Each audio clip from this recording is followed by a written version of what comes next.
Hallo meine Lieben, Salam, wie geht's euch? Ich wollte heute zeigen, mit Karotten, wie könnt ihr eine sehr leckere Süßigkeit machen. Dafür ich habe 2 Kilo Karotten genommen, geschält und gerieben, das so klein.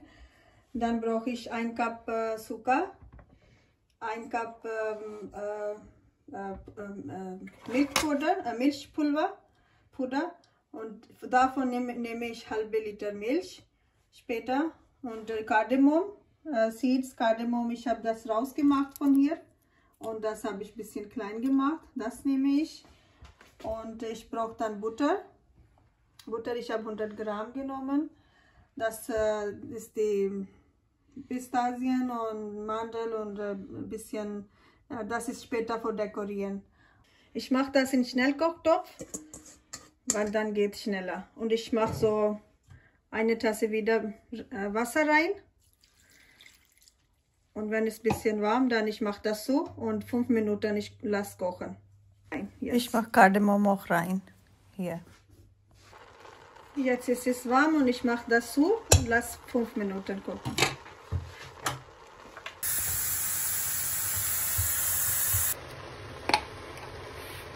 Fünf Minuten sind um. Jetzt ich mache halbe Liter Milch rein. Zucker mache ich auch rein. Butter mache ich auch rein. Und jetzt ich warte, bis das alles trocken ist. Alles Milch trocken. Und jetzt das ist fast trocken. Hat 25 Minuten gedauert. Aber wir müssen ein bisschen noch so schnell machen und noch ein bisschen trocken lassen. So, jetzt das ist trocken. Und ich mache meine Pudermilch auch rein und mischen schnell.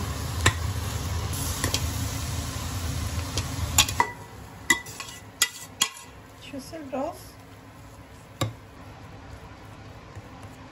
Jetzt kommt meine Nüsse. So, das sieht so gut aus. Und jetzt wir es kühlen lassen.